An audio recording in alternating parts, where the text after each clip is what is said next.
When Emmi Salonen got in touch with me to tell me about her upcoming book, The Creative Wellbeing Handbook, I knew I had to get her onto the podcast. I am so excited about this book. It is based on something called the creative ecosystem model, which is all about understanding that as a creative human, you need nourishing inputs as well as creative outputs. And those nourishing inputs are based on wonder and movement and joy and nature. And this is a book that I feel like I have been kind of touching the edges of for quite some time, and here it arrives fully formed.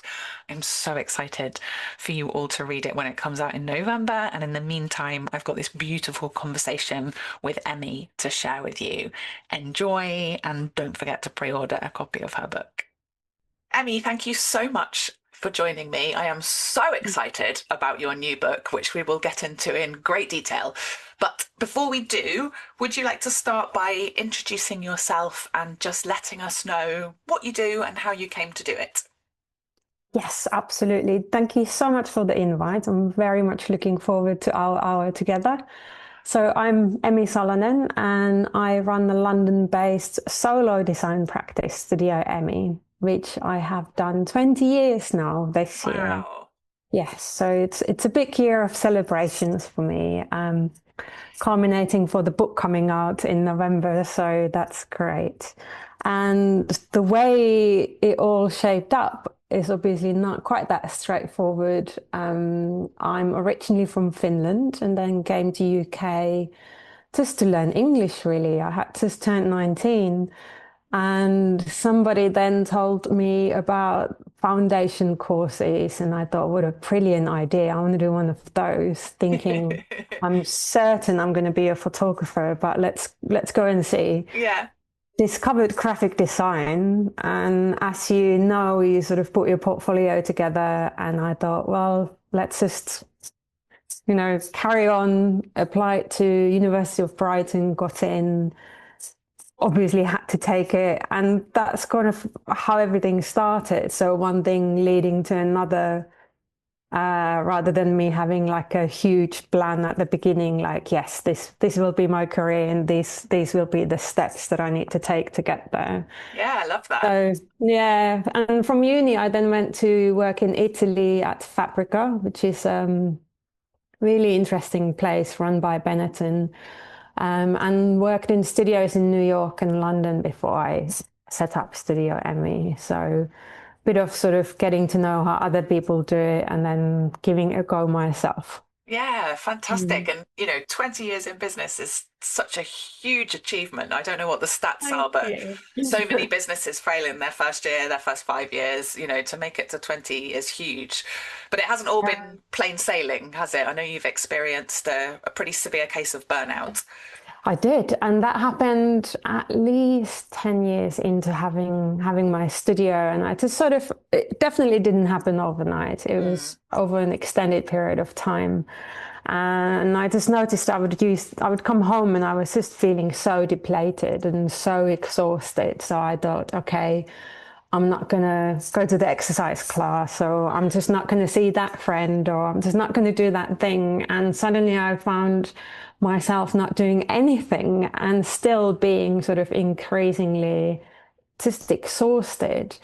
And a time came, or a day came, and I really felt like I don't have the creativity in me anymore. I don't have ideas in me anymore. And it really scared me, because if I'm not a designer, then who am I? And that sort of really made me stop on my tracks and decide, okay, I need to take time off. I need to recover from this thing that I'm doing and figure out what next.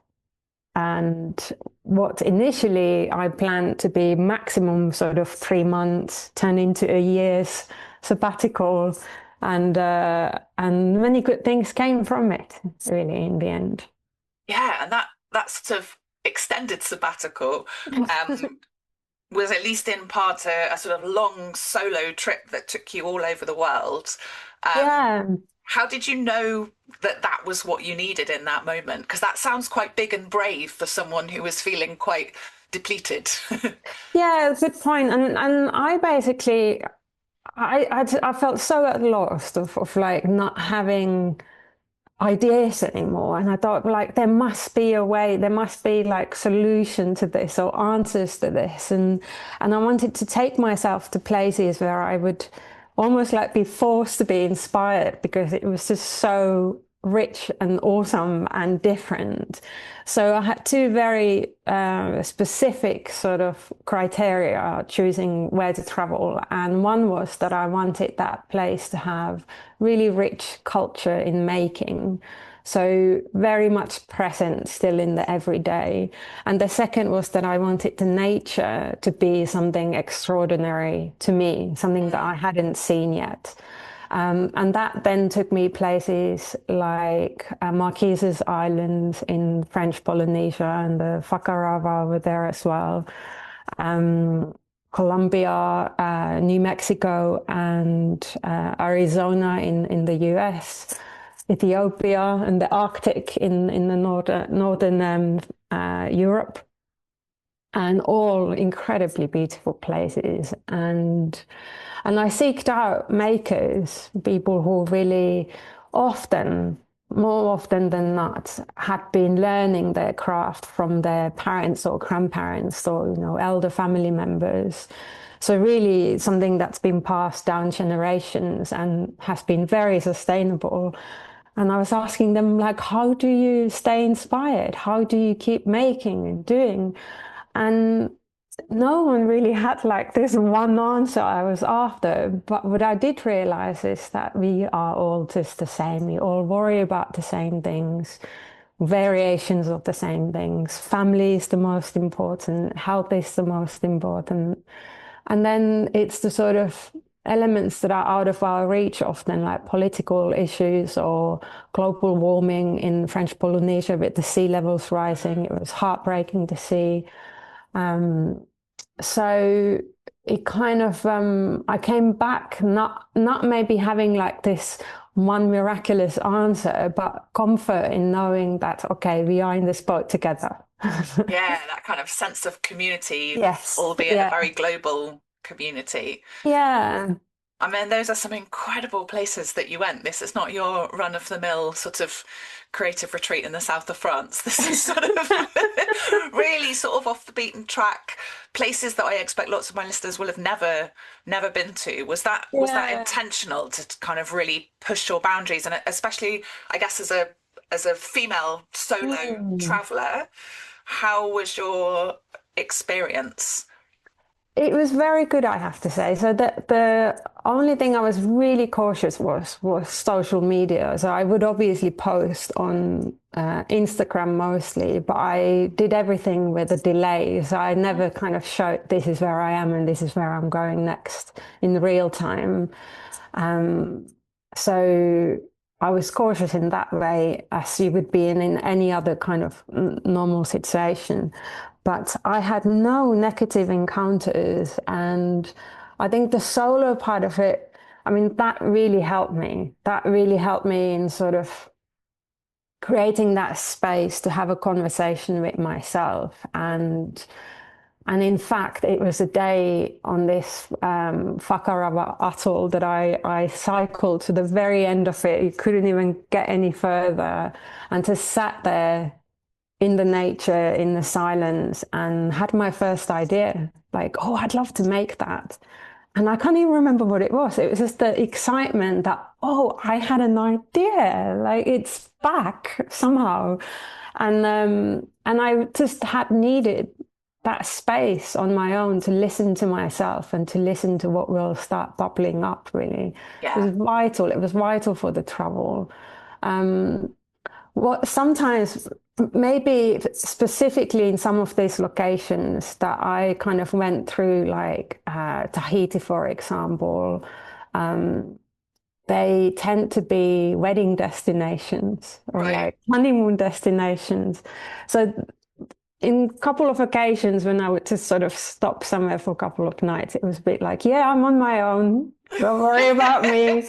Just So ignore good. me. Yeah, just ignore me. But it in the other places, in the places where I really spent time, it wasn't an issue at all because I suppose I didn't find it as an issue and nobody else sort of made it an issue either. But I Yeah. did, it's quite a nice way to connect with people because you then get invited um, along for coffees and exhibitions and things when people find out that you're on your own and they feel a bit sorry for you. So Well, it's almost that moment you have to. I remember I went traveling when I was very young and I went to Thailand on yeah. my own. And Mm. I didn't tell anyone I was on my own because I thought that might put me at risk. And, I'd meet people Yeah. and spend a bit of time with them and they'd say, oh, you're here on your own. And I'd always say, oh, no, my friend's just up in the room. She's got a headache. And they'd be like, okay, see you around then. Whereas had I said, yeah, I am, they probably would have said, well, why don't you come with us and do this thing? But I was Yes. never vulnerable enough. And I think sometimes you have to make yourself vulnerable to allow those connections and those invitations, don't you? Yeah, and it's really very much about the circumstance. I mean, the scariest moment for me was actually in Santa Fe, um, which where I spent, I think I had yeah, it was an apartment. So I'd rented a sort of, yeah, an apartment with kitchen and everything because I think I was there for over a week.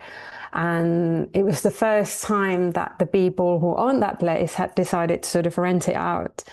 And I had to sort of settled in when suddenly there was a man behind the window, like from the sort of private garden side. And I just really had such a massive fright and called the people who had rented the place and they sent somebody to come and fix the lock in the garden door. And next day I figured out that it was actually the man next door. Right. So he had probably like seen light in this house that was normally empty and then decided to come and investigate on his own accord and then realized he really shouldn't have done that because he'd shaved all his hair off. So I suppose he was really worried that he would get really bad consequences for stepping on private property. And yeah, it was a weird one. But Yeah. that was the scariest thing, and it really wasn't that scary in the end. Yeah, yeah, It yeah. was I sort of, think you did yeah. quite well. And I think it's interesting that I do a lot of travel on my own for work. And Mm. I've often thought in the moments that aren't work, gosh, it would be really nice if I had someone to share this with, and you're eating out on your Yeah. own or you're. And Yes. I went to see a talk and I can't for the life of me remember the name of the person who gave the talk, but he had canoed around Greenland Oh, solo. wow. Right. And I remember him talking about this particular occasion when the sun had just gone down and he's Mm. in his canoe and the whole water lit up with phosphorescence. And as he was sort of putting his Oh, paddles down through the water, the phosphorescence was responding to that. And he said it was the most incredible thing he'd ever seen. And yeah. he said something that has I've always remembered. He said, I felt so lucky that I was on my own and I could experience it fully. And Oh, I thought that was such an interesting reframe rather than I wish I had someone to share this with, to be like, I yeah. can completely absorb this experience because I haven't got to also be in conversation with someone. Yeah. That was a real reframe for me, traveling on That's my own. yeah. That's very nice. That's very Mm. nice, and I can really relate to that. Yeah, you can just Yeah. be really Yeah. present, can't you? Yeah. Yeah, you can. Yeah. Um, so you've talked a little bit about the places that you chose, the things Mm. that were interesting to you were making culture and the nature that's there being extraordinary to you, kind of different from what you're used to. Could you talk to us a little bit about those two things and maybe give us some examples of where you found them?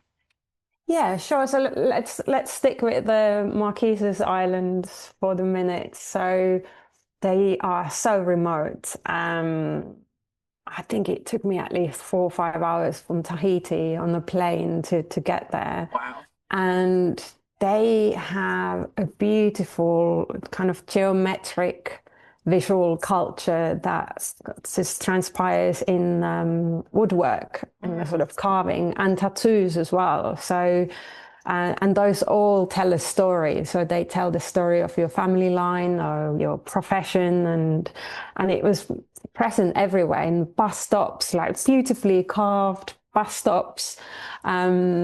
And any kind of like decorational surface that there was something there to showcase the handwork. And in terms of the nature, it was really something I'd never seen before. Volcanic sort of mountains and like a landscape for dinosaurs, really. People would still travel on horseback, but no saddle. And it was just a different experience altogether to see that all come together in such a, I don't know, inspiring way, I suppose. To then going to somewhere else entirely, like this, the pueblos around Santa Fe, for example, where there's a lot of making in terms of silver jewelry or again sort of carving and clothing as well, textiles and patterns and color. And there the landscape is so much drier. It's just sort of this, they have an amazing light, this kind of like a pinky yellow light.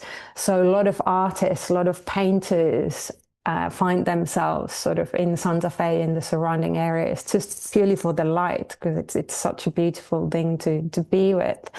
And that was another, I suppose, an extreme in the color palette of the landscape. And but the making was, I would say, it's always the same kind of. It's sort of a very personal thing for the maker and a way to connect with themselves and their sort of surroundings and their stories and to express themselves and so on. And it almost seems like there's no other way. Like, yes, you can have a burnout, but you'll still keep going or making. And it was very encouraging. It was very encouraging to be so present in that after being in London for years and years, where the streets are a bit more grey, and although there's a lot around, a lot to get inspiration from, it's different because it's so wide and so spread out. And I think it becomes familiar to you, and so you stop noticing it. And I think there's something really powerful about going anywhere else just to see things that are unfamiliar, because they register in your brain in a different way, I think, don't they? Yeah, absolutely. And I mean, big changes for a lot of people in many communities coming from sort of train lines coming through like sacred lands that communities are really fighting against, or rising sea levels, like I mentioned, and sort of desperately trying to plant trees so that the land wouldn't just wash away, and really big, serious issues that we deal with as humans, and the consequences that we pay for our own and others' actions, and very sort of confronted by that when you are in a nature where it's just happening right in front of you. So very powerful moments and connections and sort of appreciation of the beauty that we still very much have around us. And you mentioned that nature kind of played a role in your recovery when you had that first idea in a long time. You're in a beautiful natural environment, and I think it's become a bit of a trope that nature can heal us.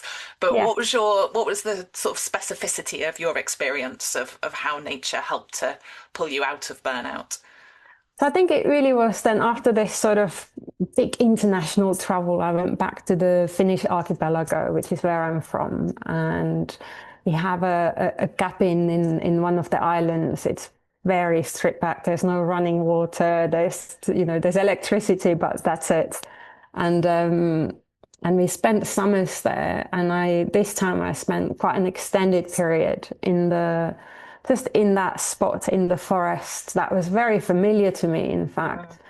But I started to look at it a bit differently and spent time there kind of looking for the unfamiliar in the familiar, and started noticing how much is really happening around me and how everything is so interconnected and interdependent. And I started to also think, well, that's what my creativity is like. It doesn't exist on its own in a silo. It's part of everything that I have in my life. Everything is connected. And this is how I started to shape this idea about a creative ecosystem and these areas that we really need in order to sustain our creativity. So nature was absolutely vital in me sort of connecting with the creativity in me again and finding those areas that I kind of lost touch with, I suppose, or I wasn't really appreciating as much in my everyday anymore. Mm. Yeah, and Yeah, that sense of, I think nature can offer us some really helpful metaphors, and that sense of the ecosystem and everything being yeah, connected and everything, this sense of the sort of inhale and the exhale. We can't just create all the time, exhale all the time. We also have to, that's right. we need nutrients, Yes. which is what your Yeah. book talks about. So Yeah. I've mentioned the book. It's called The Creative Wellbeing Handbook. For those of you watching on YouTube, you'll be able to see it on the Mm. shelf just behind Emmy. Well placed. And you've written this really to help other creatives avoid going through the burnout that you went through. Give us the sort of top line elevator pitch, and then we will dive in more depth. Yeah, so it really is practical tools to reconnect with your creative energy. And I think at the core of it, I really want to tell everyone that fundamentally you are already enough. This isn't sort of another to-do list, or Mm, if only you have more discipline or more time, then you can do this. No, it's me encouraging you and helping you to see that if you make the most out of what you already have within you and around you, that's enough. yeah. And so very much like, I suppose, when you're working on something creative or in design, you just look around you and you just look maybe a little bit sideways and then things fall into place differently. So this is what this book is intending to do. And hopefully through that, it also, well, I think it will give you creative energy. And like, I really love it that you're referring to breathing, because I think we just focus so much on the output, on the creative outputs or whatever work output it is that you happen to do, that we forget that input. We forget to breathe in. Yeah. And obviously then you're going to feel like you're suffocating, because we need to breathe in and we need to breathe out. And it needs to be this cycle of giving and getting. Otherwise we are out of balance. So there's these 5 areas that the book focuses, which are the 5 areas of the creative ecosystem. And together with the framework itself, it also has exercises, I think over like 60 exercises. It has quotes and interviews with over 100 creatives globally from like 26 countries or something. So those conversations from my travels, people that I met in my travels, and then I also did a survey that anyone who wanted could take part of, has all ended up as a basis of this book. So it's very much a creative, collaborative Yeah. effort Yeah. in And finding. I have been lucky enough to see a preview copy. Mm. It's out on the 12th of November, is that right? That's right. Yes. Yeah.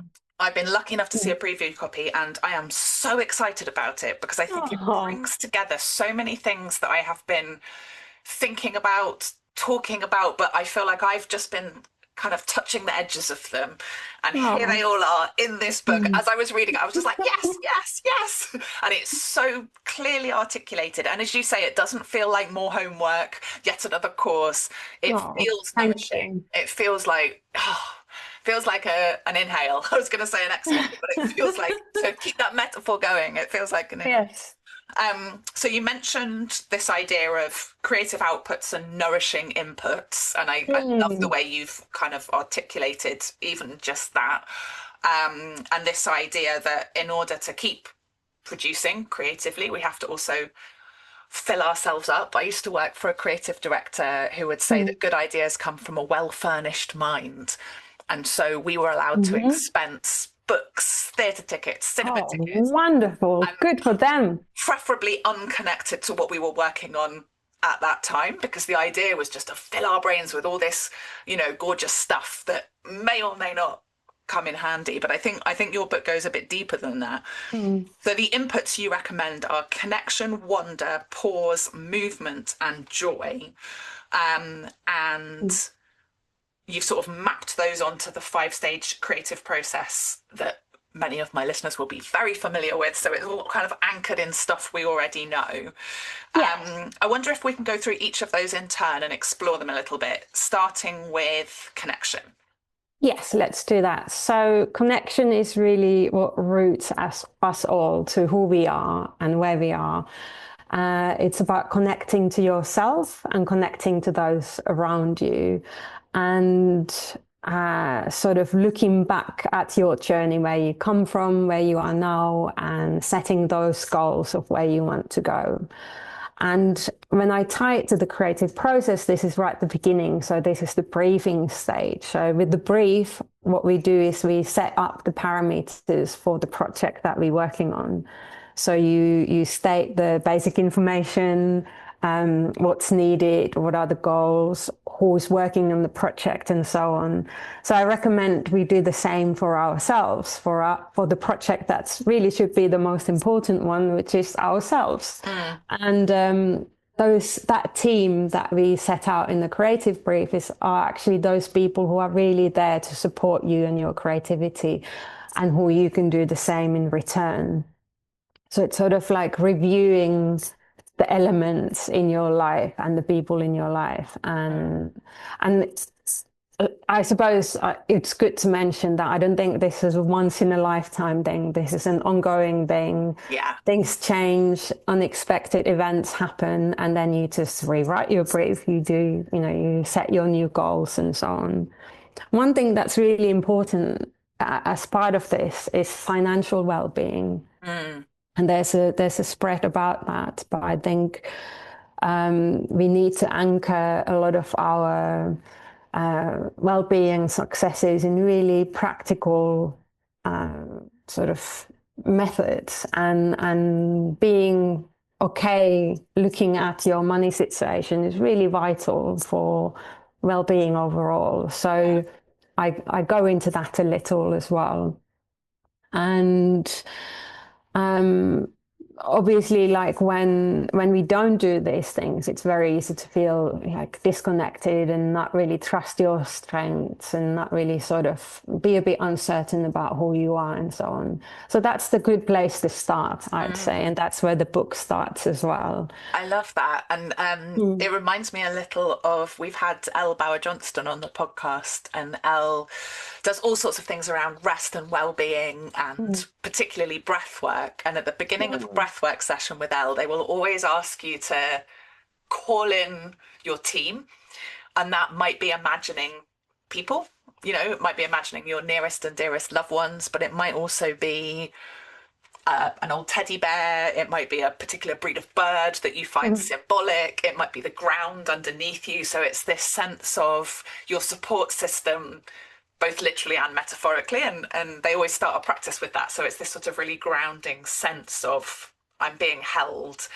And that sounds like a different thing, but a similar thing. And let's start with, who we've got around us, what we've got around us, what the support system is, that connection internally to yourself as well as externally. And I think it's interesting that you said when you started to feel overwhelmed, the first thing you did was to stop seeing friends. And I think there's often that sense of, I haven't got time for this, I'm tired, I've got to work. And then you start letting go of those threads of connection, and then you start to feel ungrounded and disconnected. It's really interesting that this is where that's kind of where the unraveling started, and then this is where the holding back together starts. Yes, yeah, and I actually write in the book that it's in those moments that we really have to hold on to them. It is kind of the easiest thing to think under pressure, with deadlines pressing on, that, oh, I'll just skip all of that. But it's a bit of a slippery slope, because then it can easily become your new everyday. And those connections are so vital. Yeah, I think we have this sense that time is linear, and it kind of is, but it's also kind of not. You know, I did a Yeah. master's a few years back, and long before I'd realised quite the intensity of writing a master's dissertation, I'd arranged to have all my oldest friends come and stay for a week, about 3 weeks before the deadline. And I Mm. said to my supervisor, I'm going to have to cancel this trip. There's no way I can take a whole week away from this work. And she said, I disagree. I think it'll be the best thing you could possibly do for your dissertation. And I was like, what are you talking about? I've got so much to do. I've got to write this whole extra chapter. I've got to, do all my referencing and my bibli. And she was like, just take the week off, I promise. And it was Yeah. so interesting that spending a week with some of my oldest friends, we did yoga on the beach. We had barbecues in the garden. It was like a beautiful, Wonderful. beautiful week. And I came back to my dissertation fresh, full of new ideas, being able to see connections I couldn't see before. It actually saved me time. I got through the rest of it so much quicker Yeah, you can and focus better. better. Yes. Yeah, Yeah. that's crazy. So we often have this Mm. sort of zero sum idea of, I can't do this because I've got to do this. Whereas I think sometimes, as you say, kind of nurturing enables us to be productive. Yeah, and obviously for me, with the book and so many people being involved in it, there's 10 in-depth interviews and then I think almost 50 quotes and so on, Mm. meant that I'm constantly talking with Mm. people like you are with your podcast, Yeah. and it really reminded me that I need to make this into a practice that remains after I finish writing the book. That I Yes. have like a weekly check-in with Podcast, someone. podcast, launch a podcast.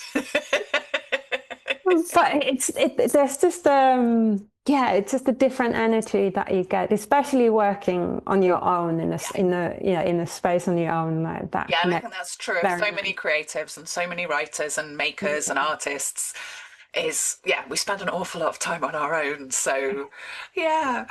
So tell me about wonder. You've described wonder as exploring the ordinary with curiosity. Yeah.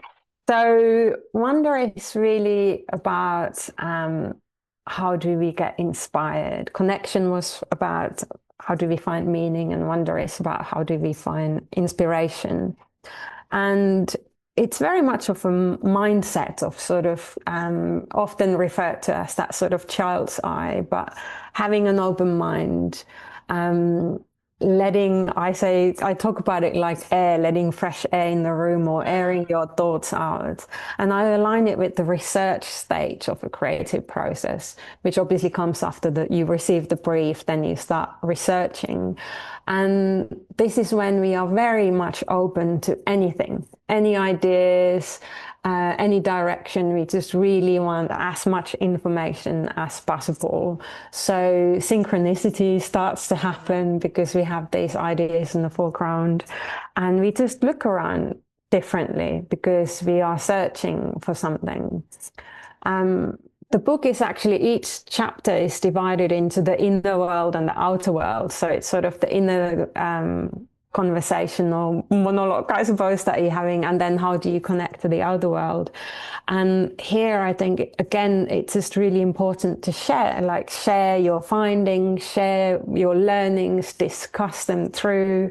And I think this really helps us to, especially again, working for yourself or working alone, it helps you to kind of improve as your career and as the years go by. Because if you're in an agency environment, there's often kind of training and setups, workshops, and so on that are organized that you can take part and have this continuous learning happening at the same time. If you work for yourself, I really recommend you still keep doing that, and you have that curious student mindset. yeah. Yeah, and there's so many ways that we can keep that going, just in the everyday, just by maybe changing our habits a little bit, taking a different route to work, sometimes maybe just sleeping the other way around on the bed, just changing those little habits. And it's really interesting how it changes how you feel, Yeah. how it makes sort of, yeah, like you've aired your sort of thoughts out or I something. love that idea, airing your Yeah. thoughts out. Yeah, because I Yeah. think we can, I mean, neurobiologically, we do Hmm. get stuck in the same thought patterns. The more often you think a Yes. thought, the neurons wire together. Yeah. It is Hmm. takes more brain power to think a new thought, right? Hmm. So a lot of these ideas that you're suggesting, and we should say, this doesn't have to be a round the world trip. As you say, it can be walking to No. work in a Hmm. different direction or sleeping upside Yeah. down on your bed. I love that idea. Hmm. And it's just ways of tricking your brain into not falling down those same old neural pathways and doing something more interesting, which is how we have new ideas, right? Yeah, and one of the things is just looking at the world through all of our senses. So we Mm, so sort of visually focused, but I encourage you to sort of experience the everyday in through all the senses and just checking in things that you smell around you and sense around you and hear around you. And these are also often the tools that I share in the book. They also very good tools if you happen to struggle with anxiety. So they grounding tools where you can sort of just redirect your mind and find a sort of peace again, mm, carry on. And they're not like huge big acts that everyone's going to notice. You can just do them quite subtly yeah. and maybe before a presentation or something, and then continue again. So maybe I think it's the most exciting chapter in the book because anything is still possible. Yeah, yeah, yeah. And I think Yeah. you're right. I do that sort of classic 5 4 3 2 1 meditation where you notice That's it. Yes. five Yeah. things you can see, four things you can hear, three Yeah. things you can feel, two things you can smell, and one thing you can taste. I do that on my That's morning it. walk every Do morning. you? I love that. The That's taste is great. almost always toothpaste, occasionally coffee, but the others vary. And yeah, I Amazing. sometimes challenge myself that whatever color the first thing I see is, all the other things I see have to be that color just to. Hmm. It's the same walk every day. So that's one way I sort of mix it up a little bit. But those practices I think are incredibly powerful because they bring you right into the present moment. You're not ruminating over the past or worrying about the future. Yeah, exactly. And you can do that if you're working on something, if you're designing something, you can do the same thing. Just go through all the senses and think, okay, what would this taste like? How would Mm, it sound like? Um, so yeah, and I think they sort of I've intended to set them as simple tools that you can apply to whatever is around you yeah. and however, busy you happen to be or whether you're in a big family or whether you're on your own. So Yeah. Yeah. Yeah. And they are all super accessible, I think. yes, yeah. So tell us about pause. I feel like this is possibly the Oh. hardest one in our always on hustle culture. Yes, this is, I think, the most important, or personally for me, most important one, because through pause is how I changed how I approach everything. So pausing is about connecting with your intuition and connecting with your inner self. And when I relate it to the design process, that's the ideation stage. Mm, So it's kind of like twofold. I think there's when you're designing, so you might quite consciously put something aside and then get back to it because you might see what works and what doesn't. But often, I mean, we know this thing where we put things aside after thinking about it for a while, and then we go and do something completely different, mundane, and suddenly there it is. Eureka, you're having your idea, and it's always a little bit magical, especially like if somebody else has had it and you're like, how did they come up with that idea? yeah. But when it happens to you, it's even more puzzling. It's like, wow, how did that's actually a good idea. Yeah. It's And really it feels nice. like it's just come from nowhere, but actually your brain Yes. has been working away Yeah. subconsciously while you're taking a break. And this is why, incidentally, Mm. advertising agencies have football tables and pool tables in them. Wow. It's always been seen as this very sort of frivolous thing, but it's because creatives need to do all that research, put all that information in their brain, and then go and do something Yeah, step else away from entirely. things. Yeah, Yeah, 100%. yeah, exactly. So there's the sort of actual stepping away from things and sort of giving the space for the ideas to, I Mm, suppose, cook a little bit. mm, And I really saw it having this long travel. It's unfortunate that I'd burned out so badly that I had to really like take so much time off before Yeah. I could connect with my sort of inner voice again and really like hear what I needed. But in order for that not to happen again, I have what I call Emmi days. So at least every 2 months, I take an afternoon or a full day just to be on my own and do whatever I sort of want to do. It doesn't have to be like art related. I don't have to go to a museum. Obviously, I can choose a place that is sort of typically seen as somewhere where you can go and pick up inspiration from. Mm. But I could just spend an afternoon in the park and have a picnic on my own. But the most important thing is that I'm with myself. And Love this. I love that you've called yes, them Emmy days as they are well. Emmy days, and you can call Amazing. them Katie days, and that's I'm fine. doing it. This is happening.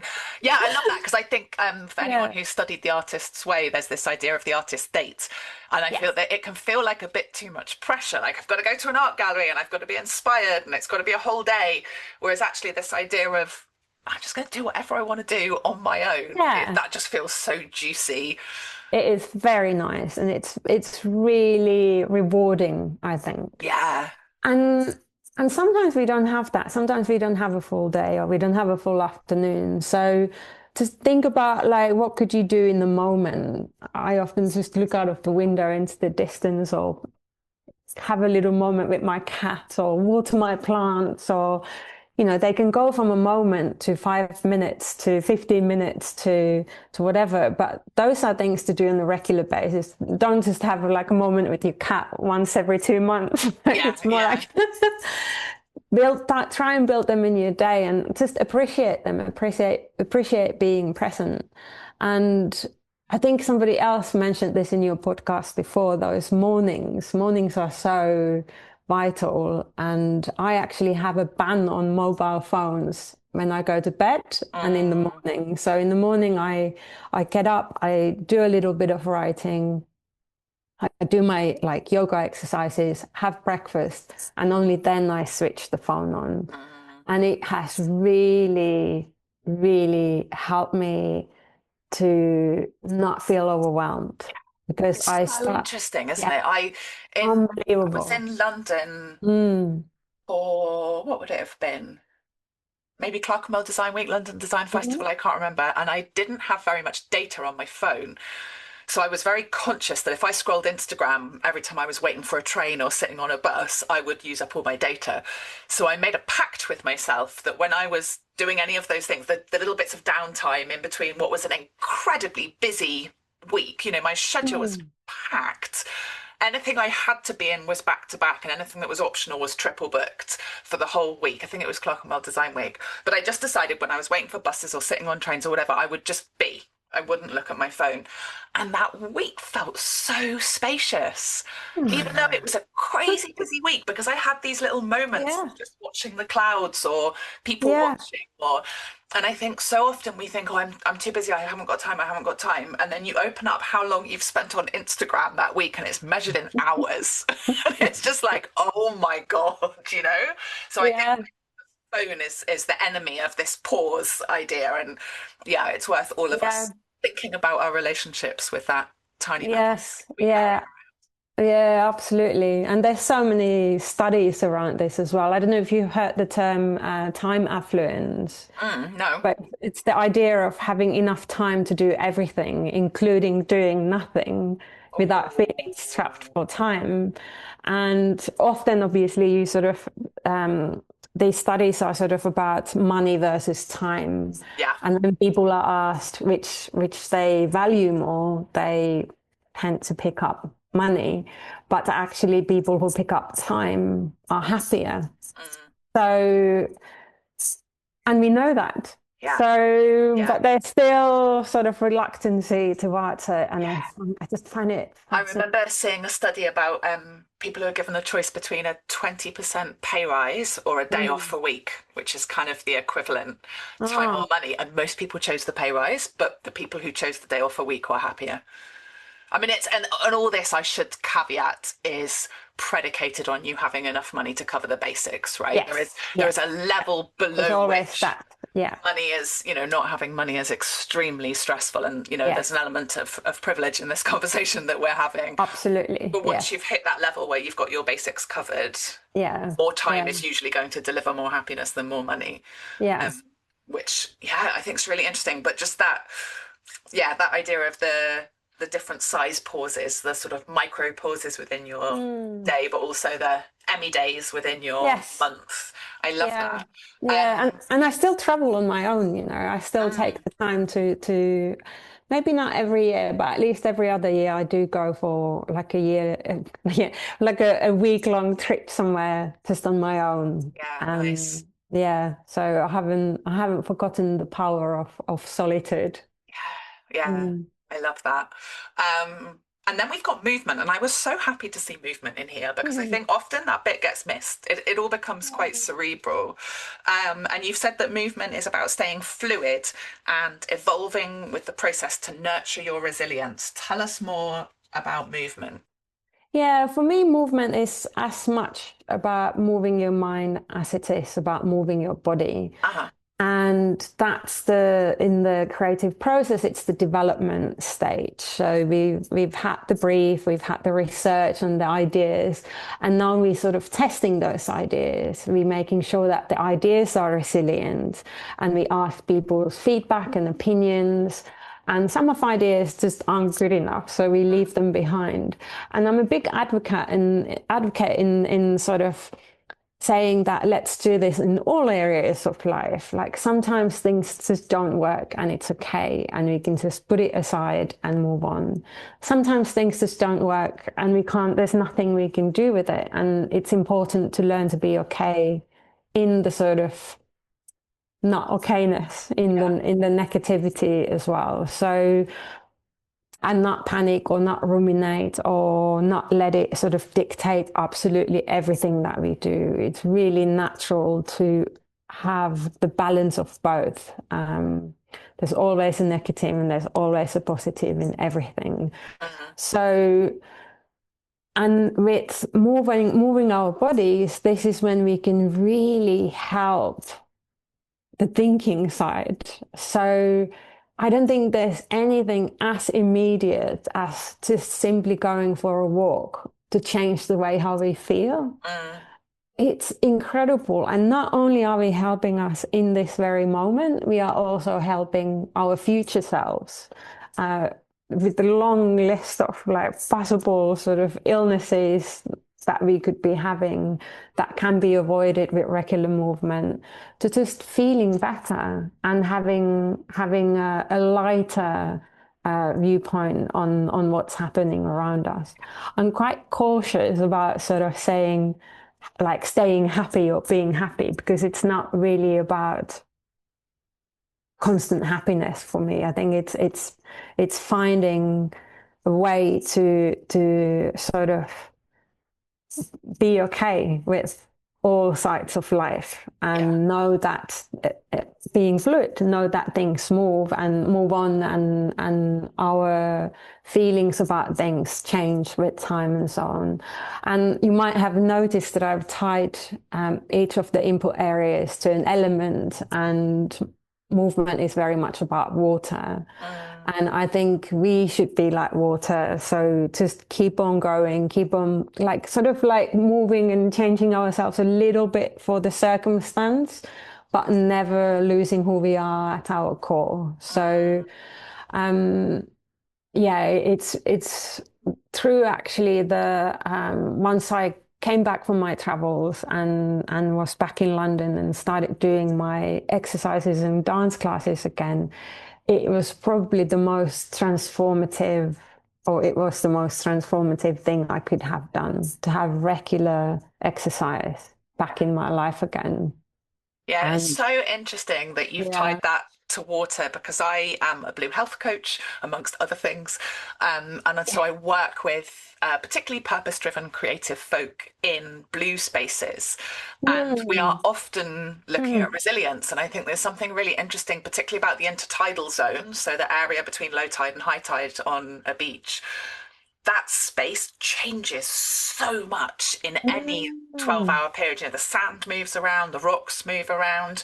There are creatures that sometimes live in tiny rock pools and sometimes live at the bottom of the sea, and that's changing twice a day. You know, the resilience that you have to be in that Yes. space. And it's tiny things like last year I did a dip a day challenge in October where you get in the water every day for October, and I swam in the same tidal pool quite often because it was my favourite spot. And it was Mm. really interesting that silly things like where I left my shoes and my dry robe changed on a day-to-day basis. So I was like, that rock that I normally put it on isn't there anymore because the sand's a bit higher, or the water's Oh, a bit higher. amazing. And so it's Yes. like a tiny level of resilience of I'm going to have to put my coat on a different spot, but it just teaches you that, the thing I wanted to achieve was getting in the water every day, Yeah. but there had to be some fluidity in how I achieved it. And, different tide times meant sometimes that pool is not there, it's underwater. So I think it's really interesting. And a lot of why Blue Health coaching and nature facilitation work is because you are moving through a landscape. And so, Yes. yeah, Yeah. I love this that. particular one ties in really well with my Blue House coach training, and yeah, makes a lot of sense. Oh, fantastic. Um, and then finally, we've got joy to support energy, Oh, which I think is I, fascinating. I yeah. have a chronic health condition which results in massive fluctuations in energy. And the idea Mm. that joy can be used to kind of support that really Mm. resonates. And it's also really exciting to me because I think joy can feel self-indulgent sometimes, particularly when Yes. you're sick and you've got limited energy. You Yes. sort of think, oh, I need to use that Mm. energy to be productive rather than to find some joy. So talk to me about this. Gosh, I've got so much to say about it. I'm glad had so many pages to cover.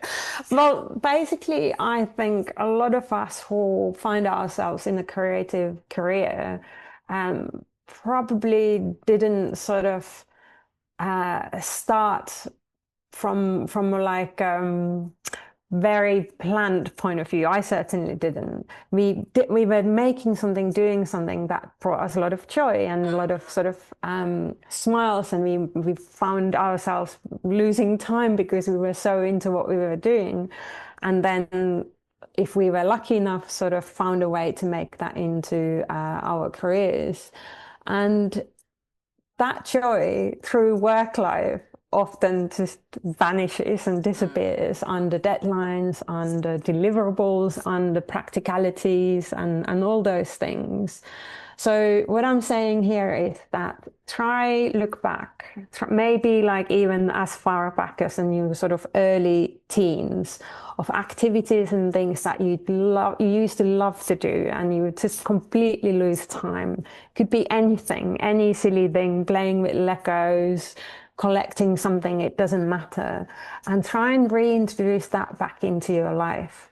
It doesn't really matter how, but or to even what extent, but just have that playful moment back again with no need for it to become anything other than fun time for that hour or That's however the long. crucial bit, isn't it? You don't need to Yes. set up an Etsy shop off the back of No, this new hobby, folks. no, no. There's nothing you need to do other than be honest and genuine with yourself that yes, that this brings me a smile, and like it doesn't matter how silly it is. You don't even need to share it with anyone if you don't want to. And that's how I think it's really important to talk about perfection when we talk about joy, because I for sure often stop myself from even starting because I have my idea and then I'm thinking, oh, but they already doing it and they're doing it so much better. Yeah. Or I can't quite imagine in my head how it would look when it's finished.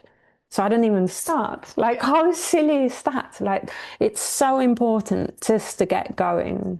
Yeah. And I think I've come across this, I don't actually remember where, but advice that if you put 3 minutes into getting started, you often find yourself in the flow where you just keep going. Mm. So 3 minutes isn't a long time. If you remember, like, oh yeah, I used to love drawing. I'm going to draw for 3 minutes and see where it goes. Yeah. Uh, Yeah. And I think there are some great exercises like setting a 3-minute timer and then drawing without looking at the paper, or drawing with your left hand, or with your right hand if you're left-handed. There are so many ways of disrupting that Yeah. perfectionism, aren't there? Yes, there are, absolutely. And this actually joy, because joy will bring you energy, it really does. So I think it also takes us right back to the beginning of the inputs to connection, because this is how you find what brings you meaning. This is how you connect to what actually brings you joy, which is sort of right at the beginning of the wheel again of Yeah. connecting to your values and connecting to where you would like to invest your time in. Yeah. So it seems like we've gone through the wheel very quickly, but I think that sort of covers the basics of it. There was I one love thing, this. yeah, there's one thing I wanted to share, which is Sonja Lyubomirsky's, who is sort of leading scientists on happiness, and she and her team have done this study of like, where does happiness come from? And they found out that it's 50% down to our genetics, so just how we are predisposed to be what our biological set point is. But a huge 40% is down to our actions, which leaves just 10% the circumstance. That's interesting. So it's really exciting news, I think, because 40% is fully up to us. It's fully up to us to decide how we want to tackle this, how we want to think about it, how we want to approach it. Yeah. What is the story that we want to tell ourselves about this situation? Yeah. And that, again, I think for me really ties it back to design thinking, because if I look at the world through design, if I go back into my design silo for a minute, I was allowed to sort of come up with all kinds of solutions and alternatives, but somehow I kept it in that silo. And now, after having this journey of mine, I realized that that's how I just need to look at all the areas of my life. Yeah. Yeah. And Yeah, I there's, think there's something mm, really powerful in that. I saw a quote recently, and I don't know who to attribute it to, so apologies. But the quote was, "Joy is not a reward; it's a compass." And I just, mm, so often we think, if I do this and that and I earn this and I get this badge and this person gives me permission, then I'll be happy. And something I've learned from Jolie Capacco, who's a previous podcast guest, is no, if you do what makes you happy, then you'll be happy. yeah, It sounds yeah, so obvious, but I think so many of us we think we've got to earn joy, whereas actually yeah, it's noticing the joy and following it that yes. is gonna take us. I'm conscious of time and I've got a few more questions for you, so I'm gonna press on. You have got some interviews with some incredible creatives Oh, in yeah. your book. Tell me, who was your favorite person to interview and whose story felt the most powerful? Oh, this is a tricky one. It's really, really, really hard. I mean, undeniably, the one where I completely lost it was when Stefan Sackmeister said, yes, That's pretty he'll cool. give me an interview. Yeah. Um, and so that was just incredible to be able to talk to him. And those who don't know, Stefan takes a sabbatical every 7 years, and Mm. he's now on his fourth sabbatical. And so he talks about sort of how each of And that's a those, year-long sabbatical, we a should say, shouldn't year we? So long, it's like yes, one in yeah, 7 years he's taking off and closing a down his whole year, studio, and it's quite a yes. powerful, brave decision. It is indeed, yeah. And it's interesting. It was interesting to learn from him how it has changed the way he works Mm. over time to have this a year's sabbatical. I have an interesting personal link to it, because when he first decided to do it and he closed his New York studio, he had a designer and an intern working for him. And they were like, well, what are we going to do? So they decided to set up a company called Carson Wilker. And Stefan very kindly directed quite a lot of his client work to them, because he was off on his sabbatical. Yeah. And I then ended up working at Carson Oh, Wilco. So amazing. yeah, and yeah, so there's a nice little sort of connection to it. Yeah, and it And also that's shows the kind of ripple effects of, I think yeah, often we, some yeah. of this stuff feels selfish, like take the Mm, whole year off, but actually the ripple effects of that are this company exists, they did well enough to yeah, hire you, you yeah, managed to get that experience. So yeah, yeah. yeah. Um, Absolutely. I would love to ask you a little bit about your writing process. Hmm. Your last book was a sort of showcase of different leaflet formats. So this is a real different kind of approach for you. Yeah, tell us a little bit about how you went about actually putting the book together.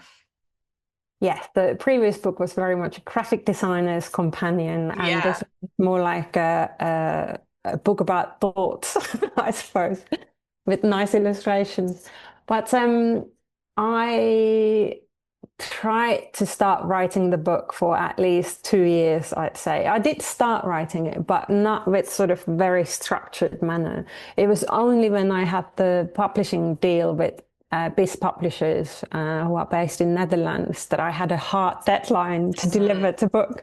And at that point, I was like, okay, so in order to achieve this, I need to write this amount of pages per week and then just allocate it the time, which I think it was like 3 days a week for half mm, a year or something. And I would get up really early in the morning. I would get up with the sunrise and write. And I found that was my sort of golden pocket where I really sort of could hear those words that I wanted to share with others. And these beautiful sunrises were an astonishing companion uh, for a huge part of that journey. And in fact, I'd recorded some of the bird songs, which I now share with those who want to buy a pre-order book of the pre-order copy of the book, and they can download the bird song oh, I to love share that. this soundscape with me. Yeah. Nice. And I Um, will say that pre-orders are so important to authors. A lot of bookshops will decide how many books they will stock based on pre-orders. So it mm, seems a strange thing to buy a book now that's not coming out until November. But I mean, A, you're going to want this book the second it is available. I'm certainly very excited for my hard copy to arrive.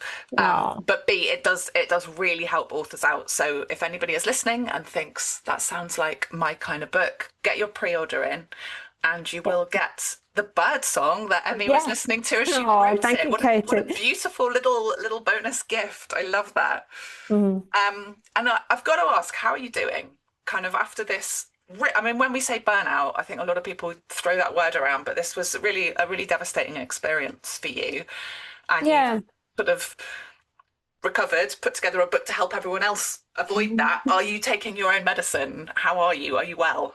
Yeah, I think the most surprising, wonderful thing that has come out of all of this is that I can now give myself the permission to slow down on certain days and take a Mm, break on others because I talk about it. So I have to live what I teach basically. yeah. And it's been surprising how much sort of support I've been sort of given, I suppose, or that That's I'm interesting. taking from it because uh, I almost think of it like, well, it would be like a fraud if I wouldn't. So I might just take my coffee break now and go for a Yeah, I little love walk. this. I Yeah. love this. And This is like me talking about imperfection. I yeah. sign off every email with stay curious, imperfect, and defiantly hopeful. So those are the things I'm holding myself accountable to Oh, doing. love it. I love Yeah. that. So I mentioned defiant hope, and Mm. the strapline for the podcast is conversations about hope. I feel a little bit like we've been talking about how to hold on to hope the whole way through this conversation. But I would love just to reframe my normal question for you slightly and Mm. ask what you are hopeful for creativity, for well-being, and for nature.